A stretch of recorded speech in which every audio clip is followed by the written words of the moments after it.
Sí, buenas tardes a todos los oyentes. Van a empezar a comenzar la jornada del taller del Colegio de Abogados, donde tenemos al ponente don Manuel Ruiz de Lara, titular del Juzgado Mercantil número 11 de Madrid, donde nos va a hablar de la salida de la insolvencia. A continuación tiene la palabra el ilustre magistrado. Adelante, Manuel. Pues muchas gracias por la invitación a este foro online. Yo les voy a hablar efectivamente sobre, bueno, salidas de situaciones de insolvencia, particularmente los mecanismos que incorpora la Ley 16/2022 al texto refundido de la Ley concursal a partir de la transposición de la directiva en materia de reestructuraciones y segunda oportunidad. Una, bueno, normativa que en algunos aspectos, digamos, se transpone plenamente, en otros aspectos hay ciertas dudas que vamos a abordar en esta ponencia, particularmente en cuanto a la venta de unidad productiva, hasta qué punto en los planes de reestructuración, en la nueva configuración de lo que eran anteriormente los acuerdos de refinanciación, pues se ha transpuesto correctamente la directiva en materia de reestructuración y segunda oportunidad, y también esos mecanismos que prevé la directiva, que es de alertas tempranas de la insolvencia, y vamos a ver qué responsabilidad pueden tener los administradores societarios en pues la dejación o no de funciones cuando hay alguna sociedad en situación de crisis económica y no acciona determinados mecanismos que prevé el texto refundido de la ley concursal para intentar alcanzar un plan de reestructuración que, al fin y al cabo, con ese plan de reestructuración se salve la correspondiente empresa y no termine en una situación de liquidación en el marco del procedimiento concursal. Hay que decir que históricamente, bueno, pues la aplicación de la ley concursal, pues parece que ha sido los concursos de acreedores, en fin, el cementerio de empresas, ¿no? El enterramiento de toda empresa o casi toda empresa que entraba en concurso venía abocada necesariamente a una situación de liquidación,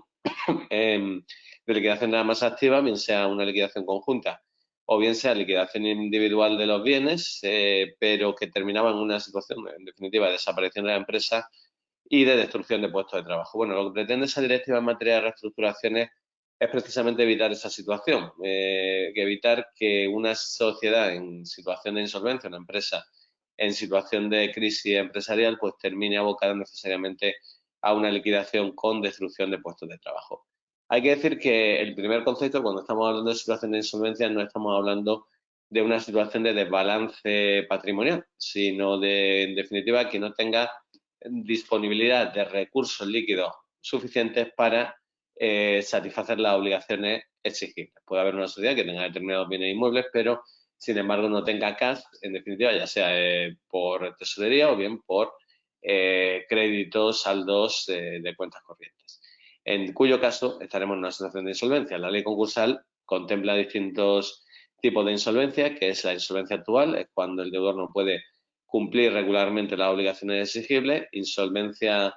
inminente cuando prevé que no va a poder cumplir esas obligaciones exigibles. Y la insolvencia probable, bueno, pues es acota el marco temporal en virtud del cual pues el deudor prevé que no va a poder cumplir regularmente las obligaciones exigibles.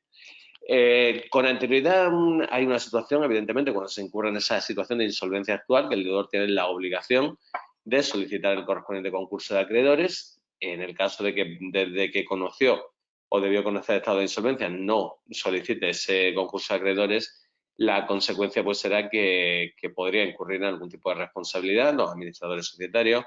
El concurso podría calificarse como culpable y derivarse en algunas consecuencias de responsabilidad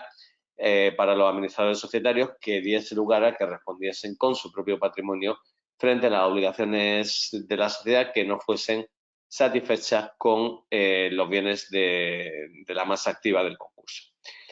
Pero dicho eso, hay una serie de mecanismos que prevé el texto refundido de la ley concursal con anterioridad a entrar en ese procedimiento concursal. Y entre ellos es la comunicación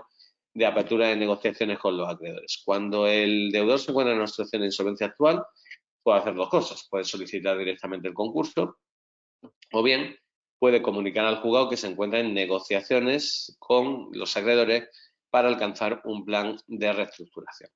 Esa comunicación anteriormente tenía como objetivo, bueno, pues alcanzar un acuerdo extrajudicial de pagos. Ahora nuestro texto refundido de la ley concursal sí lo refiere expresamente al objetivo de alcanzar un plan de reestructuración, y tiene esa comunicación que se efectúa por parte del deudor al juzgado, tiene trascendencia en cuanto a los efectos que derivan de esa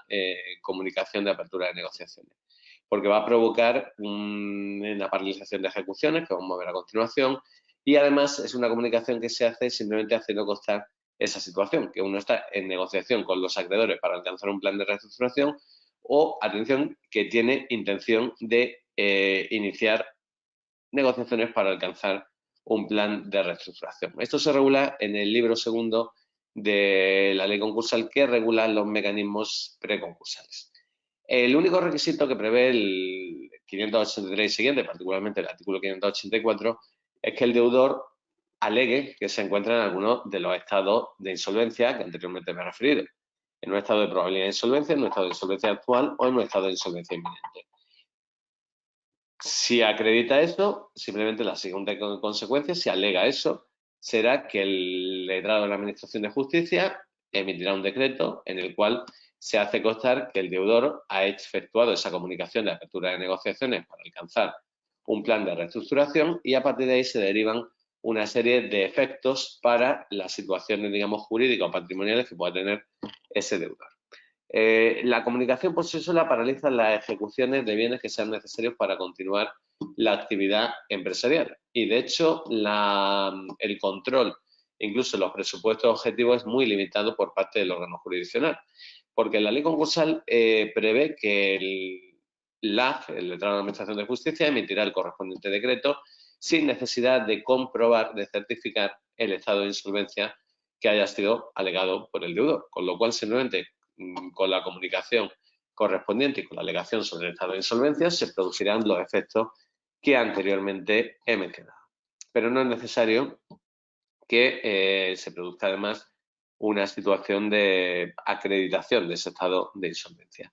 Esto tiene resulta particularmente curioso, digamos, porque por un lado la ley concursal exige que uno de los presupuestos objetivos sea que el deudor se encuentre en estado de insolvencia, y sin embargo posteriormente no hay una forma de comprobar, de acreditar ese estado de insolvencia por parte del órgano jurisdiccional. Lo único que prevé la ley concursal en el artículo 590.3 es un recurso de revisión, pero por unos motivos tasados. Lo llama la ley recurso de revisión, aunque yo ahí con la denominación no es que esté muy de acuerdo, porque más que un recurso de revisión, lo que parece articular el texto refundido es una especie de oposición a la comunicación de apertura de negociaciones. Te dice que los motivos, entiendo, tasados pues, en torno a ese recurso de revisión será pues que el deudor hubiese presentado una comunicación dentro del año anterior, que los bienes de derecho no sean necesarios para la continuidad de la actividad empresarial y que los efectos de la comunicación no deban extenderse a determinadas garantías otorgadas por terceros. Pero como verán, en ese artículo 590.3 no se refiere a la posibilidad de que un acreedor pueda oponerse a la comunicación de apertura de negociaciones por un motivo adicional, que sería que el deudor no se encuentre en la situación de insolvencia que alega. Hay que destacar que además la situación de insolvencia que se alega no es solo que no se puedan cumplir regularmente las obligaciones exigibles. El requisito de una situación de insolvencia es que exista una pluralidad de acreedores. Y pluralidad de acreedores no debe confundirse con pluralidad de deudas. Puede haber un solo acreedor que tenga distintas deudas con ese deudor, en cuyo caso no estará en una situación de insolvencia a los efectos de la ley concursal, y tampoco podrá ni efectuar la comunicación de apertura de negociaciones ni declararse en concurso, porque el texto refundido de la ley concursal, tanto la apertura de negociaciones con los acreedores como la propia declaración de concurso, pivota sobre la existencia de una pluralidad de acreedores. Si no hay pluralidad de acreedores, podremos ir a un procedimiento ejecutivo, presentar una reclamación por medio de una demanda de juicio ordinario ante la jurisdicción civil, ante el juez de primera instancia, pero en ningún caso se podrá solicitar un concurso ni efectuar una comunicación de apertura de negociaciones para alcanzar un plan de reestructuración. Dicho esto, si el 590.3 no prevé esa posibilidad de efectuar, en fin, de combatir esa situación de insolvencia, cabría preguntarse si podría interponerse contra esa resolución otro recurso no fundamentado en el artículo 590.3, sino un recurso de revisión fundamentado en la ley de enjuiciamiento civil, es decir, la infracción de algún precepto legal, que en este caso sería el artículo 584-585 del texto refundido de la ley concursal. Y yo creo que ahí la respuesta tiene que ser afirmativa. El 590.3 lo que regula es más bien una oposición a esta situación de comunicación de apertura de negociaciones, pero eso no obsta a que se pueda presentar por parte de algún acreedor un recurso de revisión diciendo que este deudor no se encuentra en estado de insolvencia o está utilizando la comunicación de apertura de negociaciones con una finalidad fraudulenta, que es paralizar las ejecuciones durante un tiempo concreto. Y para eso pues podría acudir a la figura de simplemente infracción de un precepto legal o a la figura también del fraude de ley. Pero ya les digo que la regulación en ese sentido es bastante exigua y el texto refundido pues establece un control limitado sobre esa comunicación de apertura de negociaciones para alcanzar el plan de reestructuración. Los efectos esenciales en torno a esa comunicación es, pues, en primer lugar, la posibilidad de no resolver contratos necesarios para la continuidad de actividad empresarial o profesional, aunque concurra una causa de resolución del contrato, como podría ser el impago de la prestación correspondiente, de la cantidad correspondiente, la posibilidad de suspender las ejecuciones sobre bienes necesarios para la continuidad de la actividad empresarial, y es cierto que estos efectos están limitados en el tiempo. O sea, en el plazo de 3 meses desde que se inicia esa comunicación de apertura de negociaciones, pues se deberá alcanzar un plan de reestructuración, o si no se alcanza un acuerdo con los acreedores, la consecuencia será solicitar el correspondiente concurso de acreedores. La comunicación de apertura de negociaciones lo que produce asimismo es suspender ese deber legal que tiene el deudor de solicitar el concurso. Y además tiene un efecto también, es cierto que se puede solicitar la prórroga por plazo de 3 meses, solicitud de prórroga que prácticamente es automática, porque la ley concursal no prevé una denegación inicial de esa prórroga. Sí es cierto que una vez concedida se puede levantar la prórroga por vía del artículo 608 cuando concurran determinados supuestos. El primero será simplemente la solicitud del deudor o experto en reestructuración. En segundo lugar, a la solicitud de los acreedores que representen el 40% del pasivo sin necesidad de alegar ninguna causa, y en tercer lugar a solicitud de cualquier acreedor, cualquiera que sea el porcentaje del pasivo, pero siempre acreditando que la prórroga de la comunicación pues ha dejado de cumplir los efectos para alcanzar el plan de reestructuración. En definitiva, lo que la ley prevé o pretende es que, bueno, pues no se utilice la comunicación de apertura de negociaciones de manera fraudulenta para suspender ejecuciones o ganar un poco de tiempo en los litigios o los procedimientos ejecutivos que pueda tener el deudor contra acreedores. Pero bueno, fuera de eso, es positiva la regulación en el sentido de posibilitar alcanzar un plan de reestructuración, aunque evidentemente la regulación tal como se establece carece de algún, digamos, defectuosa técnica legislativa. Dicho esto, y una vez analizado ese primer aspecto de la comunicación de apertura de negociaciones, hay que plantearse para qué se pretende esa comunicación de negociaciones. Dice la ley que es para alcanzar un plan de reestructuración. Un plan de reestructuración que además puede tener múltiple contenido. Puede ir desde el establecimiento simplemente de quitas a las deudas que tenga con determinados acreedores, el establecimiento de esperas a determinados acreedores, o incluso la posibilidad de convertir crédito en capital, incluir una ampliación de capital en ese proceso de reestructuración o vender la unidad productiva. Y hay que destacar que aquí, en el ámbito de la Ley 16/2022 y por aplicación, por transposición de esa directiva, el plan de reestructuración tiene, digamos, carácter un tanto revolucionario respecto a lo que es nuestro derecho civil mercantil clásico, porque se prevé que se pueda aprobar un plan de reestructuración que, por ejemplo, tenga una ampliación de capital, que consista en la conversión de crédito en acciones o participaciones de ese deudor como forma de pago de ese crédito que no ha resultado pagado, y en esa ampliación de capital, el texto refundido de la ley concursal prevé, evidentemente, en correlación con la ley de capital, que se cuente con el acuerdo de la Junta General de Accionistas. No puede haber una ampliación de capital sin acuerdo de la Junta General de Accionistas, pero nuestro texto refundido de la ley concursal, y siempre que estemos dentro de un plan de reestructuración, prevé incluso que se homologue un plan de reestructuración que contenga una ampliación de capital o una modificación estructural de sociedad de capital por medio de una fusión o de una absorción o una segregación, sin necesidad de contar con el acuerdo de los acreedores, o sea, de la Junta General de Accionistas. Esto es bastante revolucionario porque, claro, se puede dar lugar a que por vía de un plan de reestructuración unos acreedores consigan las mayorías necesarias que se requieren para aprobar el plan de reestructuración, que ahora veremos cómo se articula esas mayorías, y acuerden, sin el acuerdo de la Junta General, una ampliación de capital que se homologue. Y como consecuencia de esa ampliación de capital, esos acreedores terminen siendo los accionistas mayoritarios de la compañía. Es una situación, digamos, una regulación bastante novedosa sobre nuestro derecho mercantil clásico. Era inconcebible que se acordase una ampliación de capital sin el acuerdo de los socios en Junta General con las mayorías que prevé la Ley de Sociedad de Capital. Pues bien, la Ley 16/2022 no solo rebaja las mayorías a una mayoría ordinaria para alcanzar ese plan de reestructuración, esa ampliación de capital, sino que además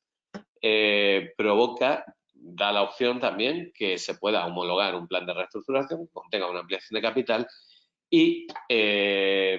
no se cuente con el acuerdo de la Junta General de Accionistas y como consecuencia de eso se produzca, digamos, un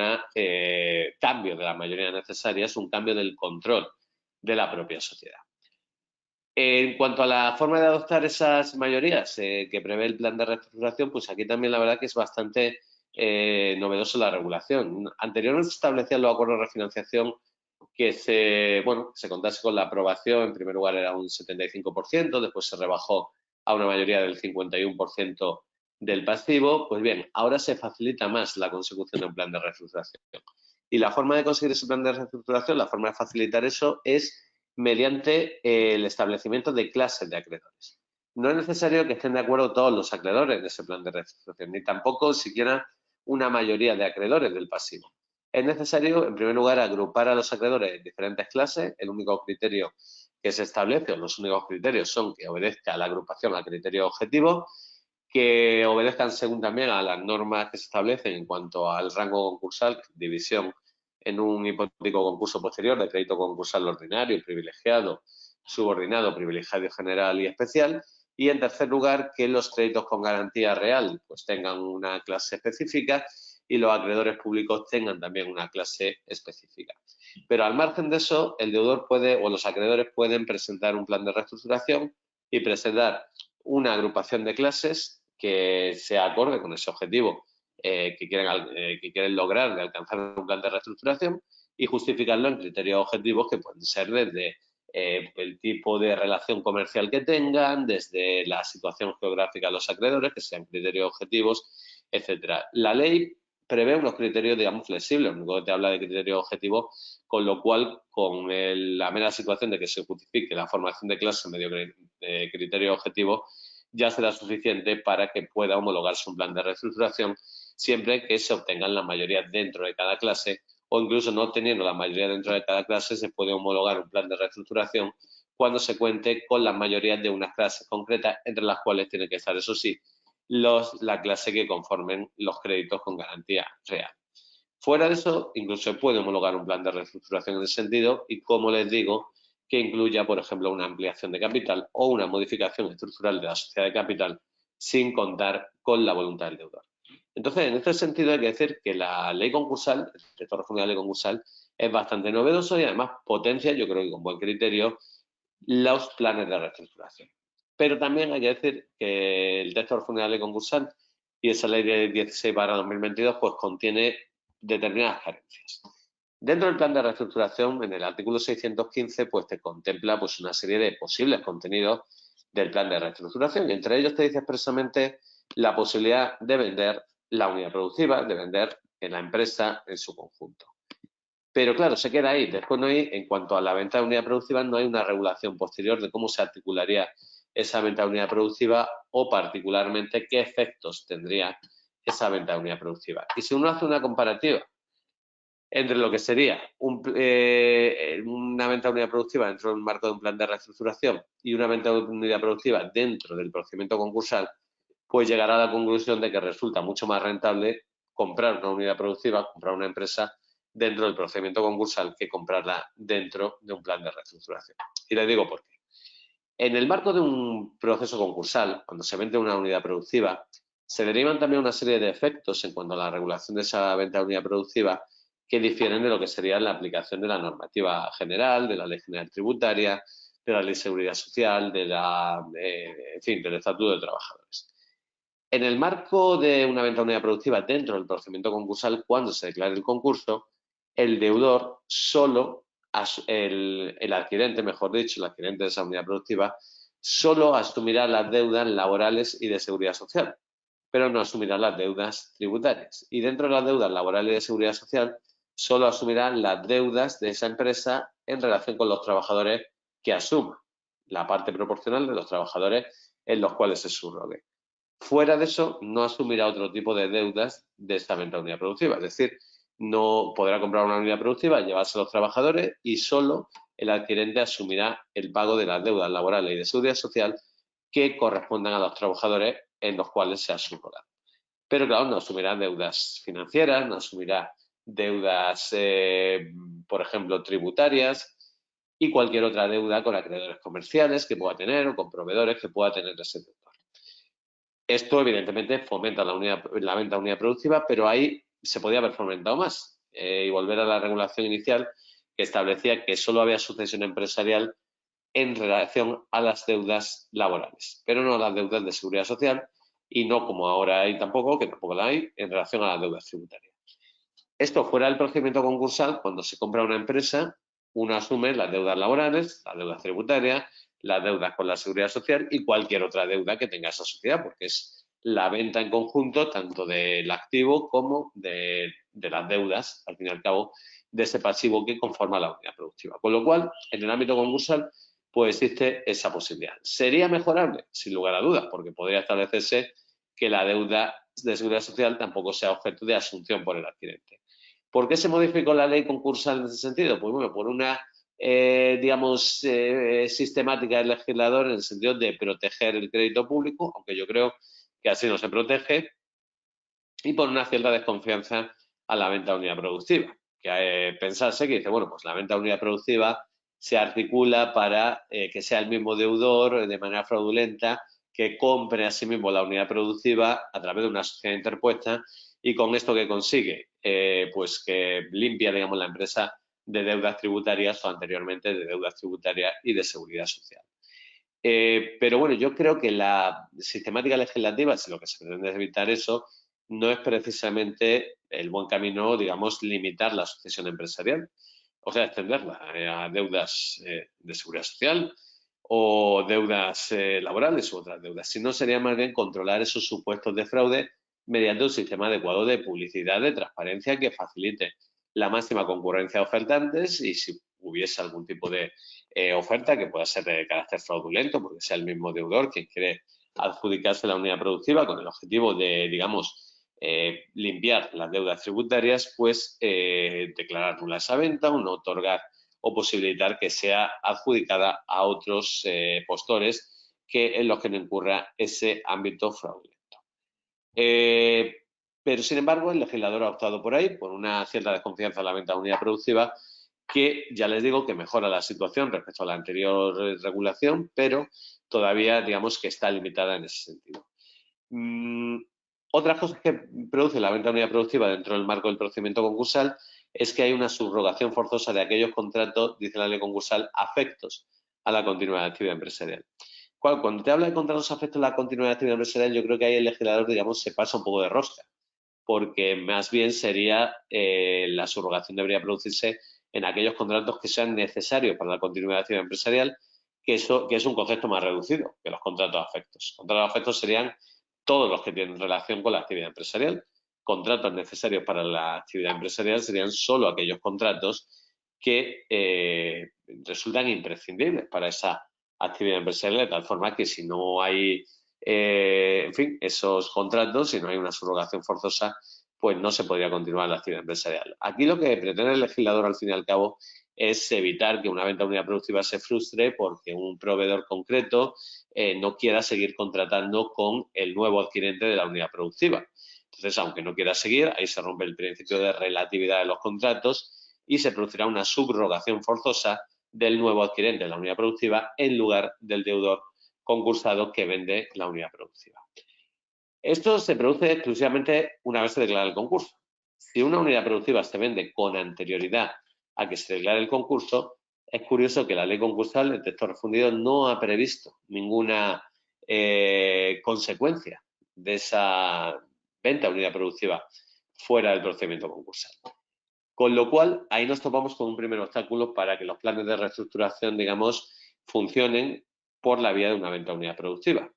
Porque si en el concurso yo puedo provocar una subrogación forzosa de los contratos,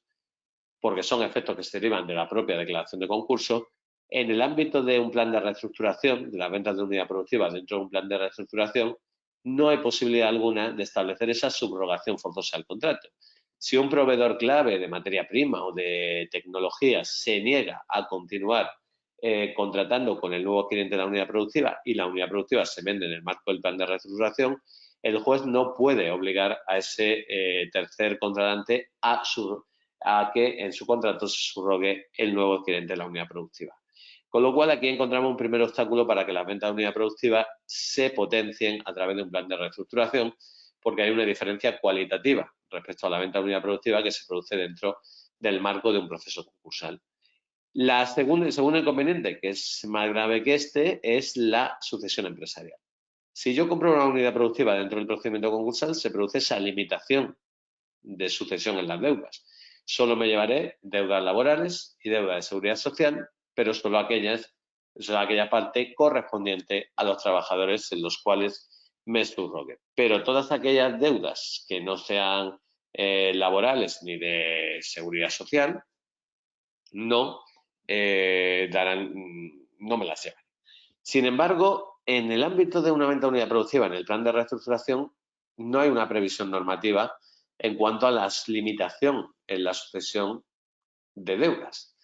con lo cual no puede haber esa limitación y se aplica el régimen general extraconcursal, es decir, la Ley General Tributaria, la Ley de Seguridad Social y el Estatuto de Trabajadores. Y esas tres normativas prevén que cuando se produce una sucesión empresarial, cuando se vende una unidad productiva, el adquirente se lleva todas las deudas. Con lo cual, en el marco del plan de reestructuración, el que compra una unidad productiva, entonces el marco del plan de reestructuración, se llevará todas las deudas, las laborales, de seguridad social, tributarias, deudas con entidades financieras, deudas con acreedores comerciales. Evidentemente, si uno hace una comparativa entre la venta de unidad productiva dentro del proceso concursal y la venta de unidad productiva fuera del proceso concursal, pues llega a una conclusión clara. Siempre será más atractivo comprar una unidad productiva dentro del procedimiento concursal. Y yo como adquirente o como fondo de inversión, pues si veo esa situación diré, pues mire, mi oferta la haré en la venta de unidad productiva dentro de un proceso concursal porque me llevo menos deuda.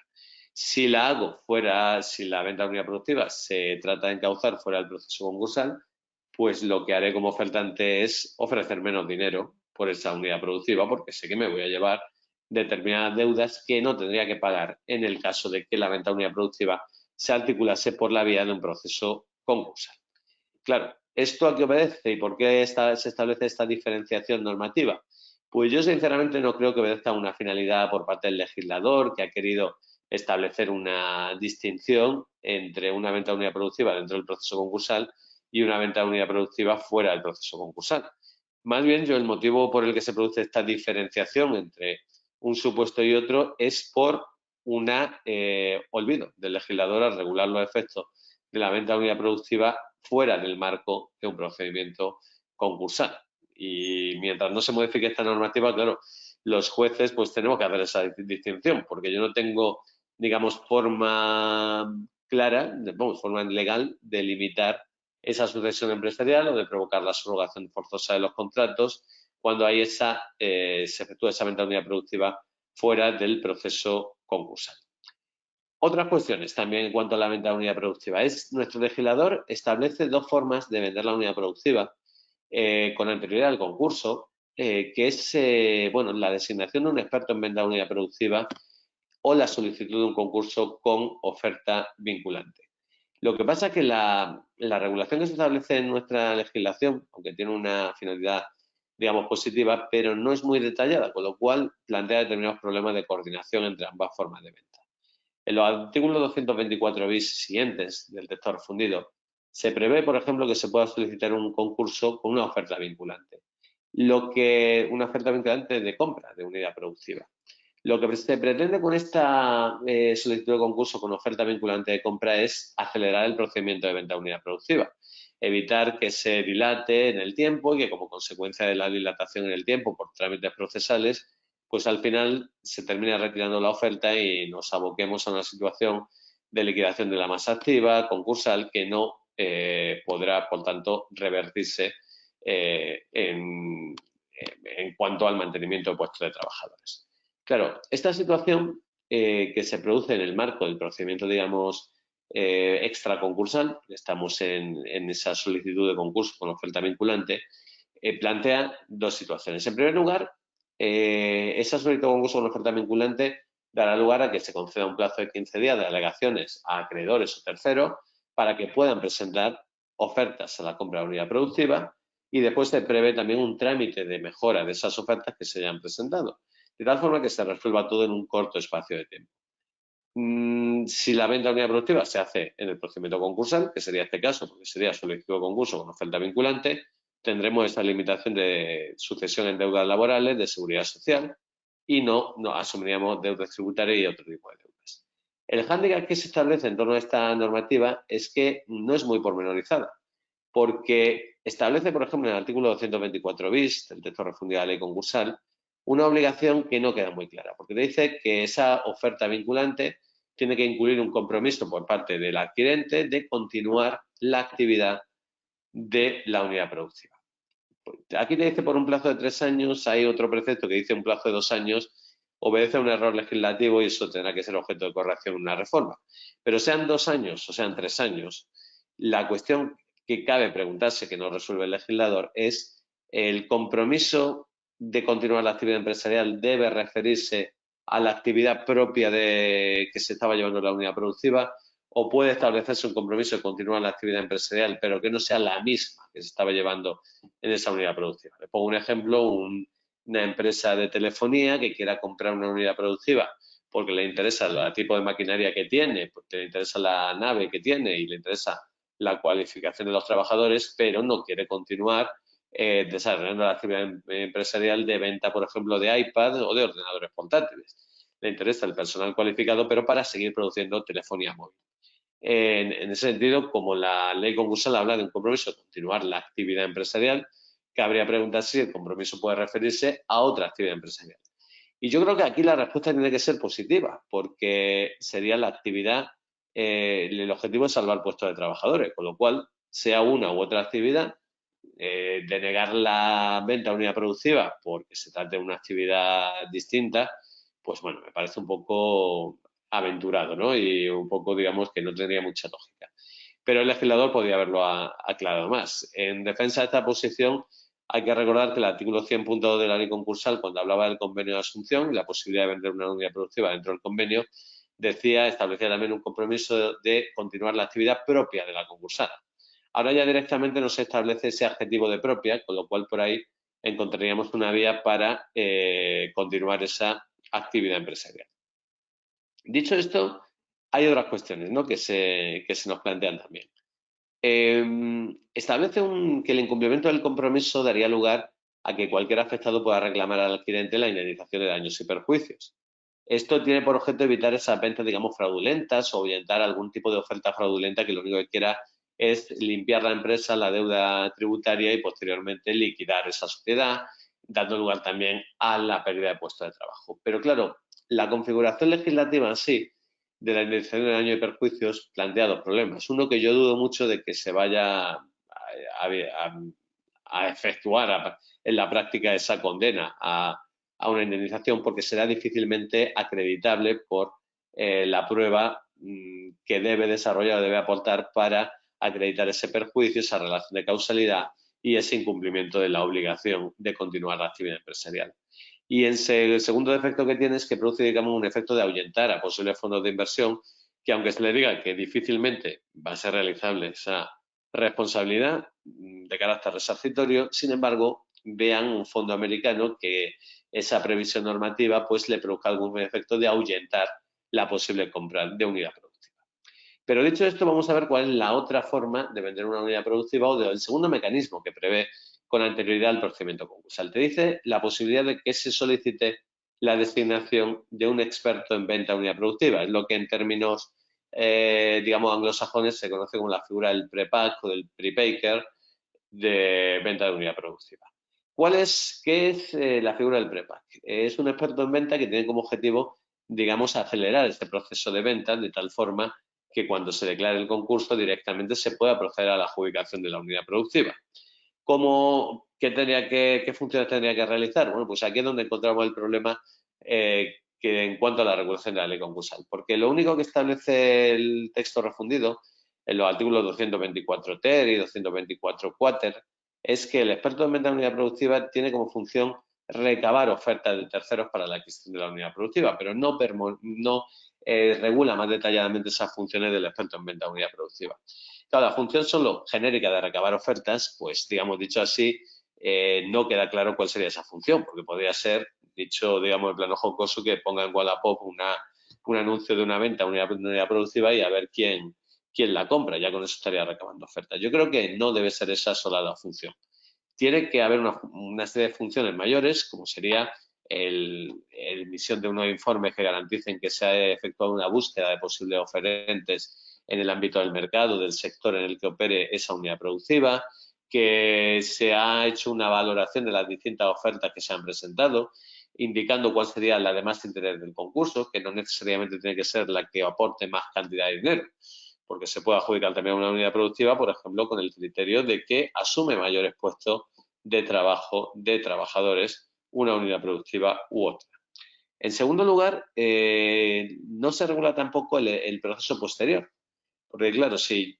la figura del pre-baker, tal como se regula, por ejemplo, en algún protocolo de los Juegos Mercantiles de Barcelona o de los Juegos de Mercadería de Palma de Mallorca, contempla unas mayores funciones en cuanto a recabar ofertas, emisión de informes, acudir a los mercados correspondientes para conseguir la máxima concurrencia de oferentes, valoración de las correspondientes ofertas e indicar cuál de las ofertas sea más conveniente desde el punto de vista del concurso o de preservación de los puestos de trabajo. La pregunta es, ¿qué debería hacerse después? Yo no creo que si se designa un experto en venta de unidad productiva, el siguiente camino sería acudir al 224 bis, es decir, abrir otro plazo de 15 días una vez se declare el concurso para que se presenten nuevas ofertas, después un plazo de mejora de esas ofertas, porque eso sería dilatar el proceso de venta de unidad productiva. Yo creo que la ley ofrece dos caminos distintos. Si presento una solicitud de oferta vinculante, iré por el camino del 224 bis, y en cuyo caso habrá un plazo de 15 días, un plazo de mejora de 3 días, etcétera. Pero si presento una solicitud de concurso y anteriormente había una solicitud de nombramiento de experta en venta de unidad productiva, digamos, el concepto de pre-baker precisamente parte de esa idea, de que yo designo un pre-baker y me hace todo el proceso de venta de unidad productiva garantizando la transparencia, la publicidad y la máxima concurrencia de oferentes. Pero una vez termine ese proceso de venta de unidad productiva, una vez termine esa figura del pre-baker, de efectuar esas funciones, esas competencias que se prevé en los artículos 224 bis y siguientes, la siguiente consecuencia será, en definitiva, la adjudicación de la unidad productiva en el propio auto de declaración de concurso, sin necesidad de efectuar un nuevo traslado a oferentes ni un plazo de mejora. ¿Por qué tiene que ser así? Pues por una sencilla razón, porque si no, no funciona adecuadamente la figura del pre-baker, del experto en venta de unidad productiva, porque estaríamos en el mismo supuesto y yo como oferente pues esperaría que me llegase el plazo de 15 días y una vez tenga, digamos, las cartas encima de la mesa, qué ofertas se han presentado, yo presentaré mi oferta de compra de unidad productiva. Por tanto, son dos caminos distintos, pero que requieren una mayor regulación, porque tampoco se especifica, por ejemplo, cuál será la retribución que cobrará este experto en venta de unidad productiva. Dice que simplemente el juez en la resolución establecerá la duración del cargo y la retribución correspondiente, pero no te dice qué retribución concreta va a ser la que se va a poner a ese experto en venta de unidad productiva. Hay una cosa que me queda también por relatar, pero quiero dejar algún espacio también a algunas preguntas que quieran hacer. Pero vamos, sí me parece interesante mencionar un aspecto de la responsabilidad de los administradores societarios en el plano de la situación previa al concurso. Hay una responsabilidad clara, que es la responsabilidad cuando no se solicita el concurso de acreedores en el plazo que establece la ley concursal. Eso puede dar lugar a una comunicación, puede dar lugar a una calificación culpable y en el seno de esa calificación culpable que se condene a la cobertura del déficit concursal o se produzca una inhabilitación de los administradores societarios. Pero surge la pregunta de si habría algún tipo de responsabilidad por parte de los administradores societarios cuando ven que la sociedad está en situación de dificultad económica, no se encuentra todavía en una situación de insolvencia, pero no hacen nada con vías a alcanzar, por ejemplo, un plan de reestructuración. Dejan, digamos, que la empresa pues vaya directa al abismo de una situación concursal y ahí ya pues sí pueden solicitar la declaración de concurso. La pregunta que surge es, ¿habría algún tipo de responsabilidad de esos administradores societarios que no comunican al juzgado la apertura de negociaciones para, por ejemplo, alcanzar un plan de reestructuración y vender la unidad productiva y conseguir un mayor precio por esa venta de unidad productiva o salvar una mayor cantidad de puestos de trabajo o posibilitar la mayor concurrencia de ofertas? Hay que decir que la directiva en materia de reestructuraciones sí se prevé expresamente un deber del administrador societario y te dice que uno de los deberes del administrador societario, tanto considerando 70 de la directiva, es mantener negociaciones con los acreedores e iniciar procesos de reestructuración preventiva. Te lo establece como una de las obligaciones del administrador societario. Y además esto lo reitera también en el artículo 3 y en el artículo 19 del articulado de la directiva y que dice que una de las obligaciones de los administradores societarios es tomar medidas para evitar la situación de insolvencia. Sin embargo, en nuestro texto refundido de la Ley de Sociedad de Capital o de la Ley Concursal no se prevé ninguna obligación específica para que el administrador societario, digamos, evite la situación de insolvencia, promueva esos mecanismos de reestructuración previa a una situación de insolvencia. Por lo menos no se prevé específicamente. Entonces surge la pregunta de si un administrador societario que no haga nada ante una situación que todavía no es de insolvencia, pero que se ve que se va a producir una crisis financiera porque se han reducido los ingresos, se ha producido una crisis en el sector económico. Pensemos, por ejemplo, en la época de pandemia, cuando se cierra, por ejemplo, la hostelería o parte de la hostelería con determinadas limitaciones horarias.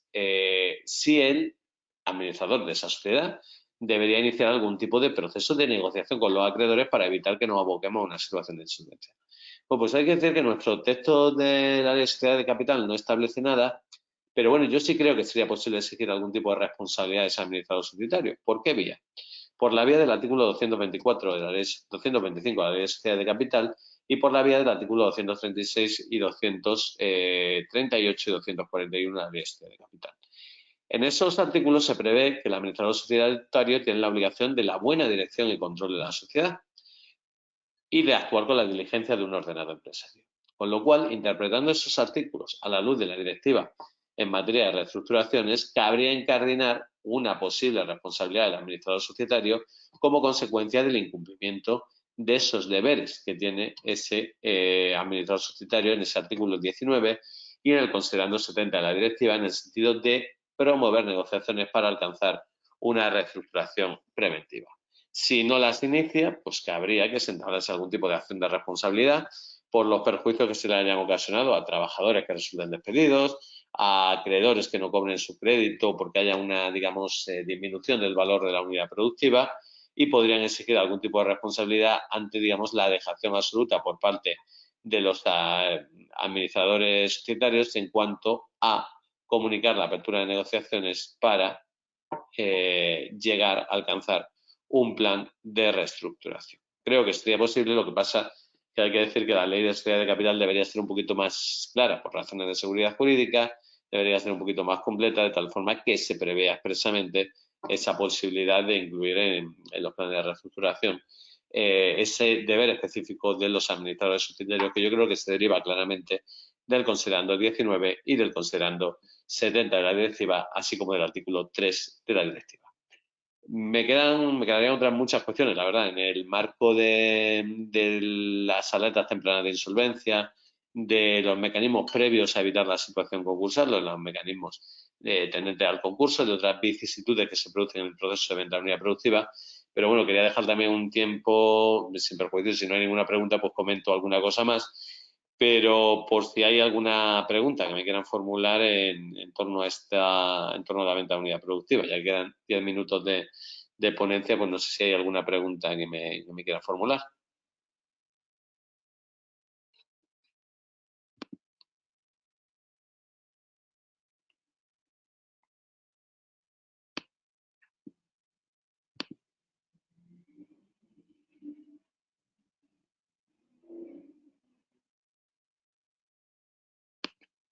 Bueno, pues no sé,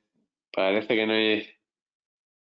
por el momento ninguna pregunta en torno a la venta de unidad productiva ni a los procesos de reestructuración. Pues bueno, pues entonces si no hay ninguna pregunta, hago un poco corolario de lo que hemos visto, ¿no? La primera cuestión es, como modo de resumen, es que la ley concursal prevé un mecanismo potente que es la reestructuración preventiva. En el marco de esa reestructuración se puede cambiar la modificación del accionariado sin contar con el acuerdo de la Junta General de Accionistas, con la Junta General de Socios. Es una cuestión que absolutamente revoluciona el panorama, digamos, de los acuerdos societarios, de los procesos que se puedan prever a través de una ley de modificaciones estructurales o a través de la ley de capital. En segundo lugar, la siguiente cuestión que quiero resaltar, que se prevé la venta de unidad productiva en el marco de un plan de reestructuración, pero la regulación no es demasiado detallada. Eso origina una disfunción, digamos, legislativa y de aplicación de esa venta de unidad productiva fuera del concurso. Será mucho más atractiva la venta de unidad productiva dentro del proceso concursal por esa limitación en cuanto a la sucesión de deuda en materia laboral y de seguridad social, que la venta de unidad productiva fuera del concurso porque tiene unas connotaciones, digamos, más gravosas para el adquirente de la unidad productiva. En tercer lugar, que la venta de unidad productiva pues se articula también dos vías, la posibilidad de solicitud de concurso con oferta vinculante, en cuyo caso esa venta de unidad productiva se producirá, se aprobará en el marco de un proceso concursal y ahí se produce esa limitación de sucesión empresarial y esa subrogación forzosa de los contratos, y también la introducción de la figura del prepacker o de experto en venta de unidad productiva. Aquí el legislador se queda un tanto corto porque la regulación es muy escueta. Se dice simplemente que se podrá solicitar ese nombramiento, que recabará ofertas, pero no se establece el proceso, ¿no?, de recabar ofertas. Ahí pues será la práctica judicial la que establezca. Ya se está elaborando una guía de práctica en el sentido de un protocolo, en el sentido de venta de unidad productiva a través de una figura del prepacker, que tiene como objetivo, efectivamente, configurar con mayor detalle esas funciones del prepacker y posibilitar que se desarrolle todo el proceso de venta de unidad productiva antes del concurso, y si se declara el concurso, lo único que se producirá es la correspondiente adjudicación de la unidad productiva en el mismo auto de declaración de concurso, y ahí sí se produce esa limitación de la sucesión empresarial. Y el último aspecto que hemos desarrollado en la ponencia, particularmente, sería la responsabilidad de los administradores societarios ante alertas tempranas de insolvencia. Y aquí les digo que aunque la regulación es, desde el punto de vista de seguridad jurídica, un poco escueta, yo sí creo que y además sería una interpretación que potencia esos mecanismos de venta de unidad productiva o de procesos de reestructuración, que creo que el administrador societario sí asume obligación en cuanto a la adjudicación, a la pasividad en cuanto a la puesta en marcha de los mecanismos de reestructuración preventiva. Si usted no hace nada y está en una situación cercana a la insolvencia, pues ojo que si se produce una pérdida del valor de la unidad productiva o si como consecuencia de eso fracasa una posible venta de unidad productiva que se hubiese podido desarrollar con anterioridad al concurso, pues puede incurrir en algún tipo de responsabilidad por el perjuicio que se le ocasiona a trabajadores, a acreedores que ven insatisfecho su crédito. Ya les digo que esto es una regulación que no se establece de forma detallada, pero sí tiene una raigambre en la directiva en materia de reestructuración preventiva, en el marco de la cual, en el considerando 19 y 70, podría dar lugar a articular ese tipo de responsabilidad, interpretando la normativa nacional de la diligencia del ordenado empresario y de la buena dirección y control de la sociedad a la luz de ese derecho comunitario de esa directiva en materia de reestructuraciones y segunda oportunidad. Y lo último que me queda decir es, aunque no es objeto específico de esta ponencia, pero bueno, como se habla también de alertas tempranas de insolvencia, nos hemos quedado un poquito cortos también en el ámbito del proceso de segunda oportunidad. Anteriormente había una limitación en cuanto a la posible exoneración de deudas, de tal forma que el deudor que tenía una situación de crisis económica, estamos hablando del deudor persona física, no de empresas, veía limitada, podía obtener la exoneración del pasivo insatisfecho, y se extendía también a la deuda pública, que particularmente en el ámbito de, de autónomos, pues era el porcentaje mayor del pasivo, sea de seguridad social o sea de responsabilidad de deuda tributaria o por una derivación tributaria. Sin embargo, nuestra ley 16/2022 establece que la exoneración no alcanzará el crédito público, salvo una pequeña cuantía de 10.000 euros como máximo. Claro, esto tiene un efecto sumamente negativo desde el punto de vista del funcionamiento de la segunda oportunidad, porque la mayor parte del pasivo, precisamente en caso de autónomo, va a ser deuda pública. Anteriormente se podía interpretar como un efecto ultravires de que los órganos jurisdiccionales venían aplicando igualmente la exoneración al crédito público. Ahora la verdad que se limitan en cierta medida las posibilidades de interpretarlo en ese sentido y de extender la exoneración al crédito público. La única posibilidad sería o bien plantear una cuestión prejudicial, que ya veremos lo que dice el TJUE, porque no queda claro tampoco en la directiva la posibilidad de que los Estados miembros puedan o no, prohibir la extensión al crédito público, o la segunda vía, que también se plantearía en ese sentido, sería extender la exoneración hacia una interpretación correctora del texto refundido a la ley concursal, interpretación correctora que es cierto que si bien desde el punto de vista de aplicación directa de la directiva por una falta de transposición podría ser posible, pero al no ser la directiva tampoco clara en cuanto a qué potestad tienen los Estados miembros de excluir o no el crédito público en la exoneración, queda un poco en el alambre. Esto, si yo ya del eje ferenda como propuesta, creo que merece un estudio y una reforma de la ley concursal para volver al sistema anterior si queremos de verdad que tanto los mecanismos de reestructuración preventiva y la segunda oportunidad y la conservación, digamos, de tejido empresarial o de posibilitar esa segunda oportunidad a empresarios que hayan fracasado en una situación de crisis económica, pues tenga una verdadera virtualidad. Pero es cierto que con la regulación actual la posibilidad de exonerar deudas, ese mecanismo de segunda oportunidad se limita en demasía y deja prácticamente inoperativo en determinados supuestos la practicidad y la efectividad del mecanismo de segunda oportunidad.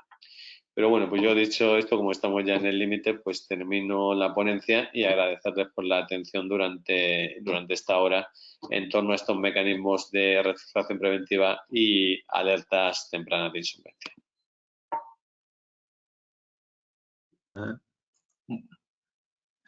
Manuel, muchas gracias por tu intervención y ahora pasamos a ver las preguntas que nos han hecho los oyentes. Espera un momento. A ver. Vale. Pues parece ser que no han formulado preguntas. Pues no han formulado ninguna pregunta, Manuel. Creo que le ha quedado meridianamente claro a todos los ponentes. O sea, Pablo, disculpa, gracias. sí que hay un par de preguntas, disculpa. No sé si las estás No me visualizando. En el apartado preguntas, ¿no te salen? Sí, no me salen. Vale, las leo yo si os parece, ¿vale? Hay ahora mismo Venga. un par de preguntas. Mira, Roberto Antonio Rodríguez Rosado formula, dice, ¿cómo se designa el experto en venta de unidades productivas?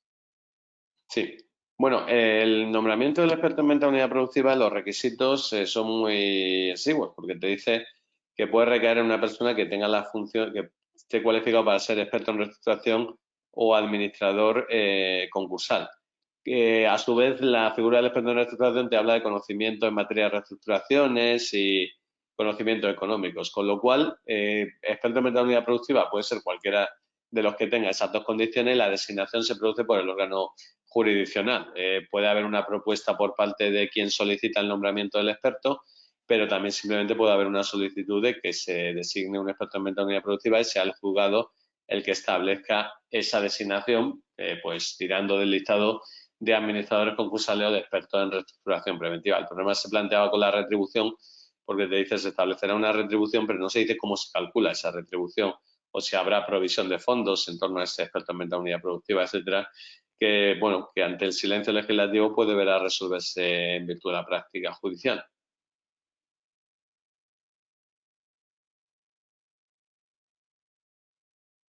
Sí, Vale, Ángel, mira sí. a ver si tienes alguna pregunta más. Sí, la siguiente es de Enrique Fernández Sordo. Dice un plan de reestructuración consistente en una modificación estructural, por ejemplo, una escisión de unidad de negocio preconcursal sometida al plazo de oposición de acreedores de un mes, ¿podría ser posteriormente rescindido al cabo de 2 años? No, si hay una homologación de esa reestructuración, no habría posibilidad de ser rescindida, entre otras cosas también por los efectos que plantea.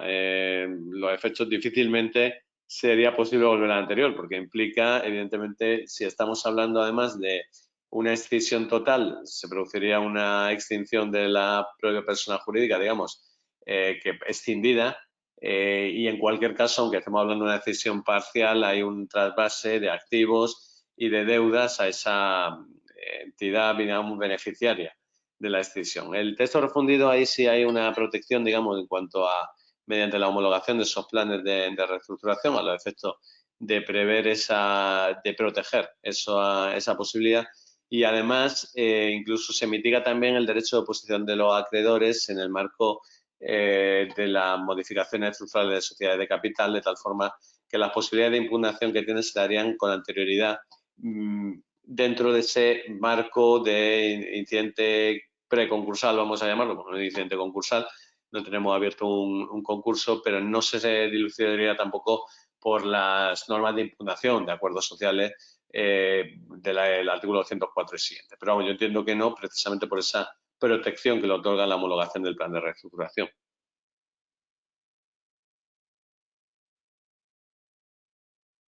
Ángel, mira a ver si queda alguna pregunta más. Pues ahora sí que ya no hay ninguna duda más, ¿vale? Pues Manuel, gracias por haber podido contar contigo con esta ponencia tan interesante y nada más que agradecerte y esperemos volver a contar contigo pronto, ¿vale? Muchísimas gracias, un placer. Venga, gracias Manuel, hasta ahora. Gracias.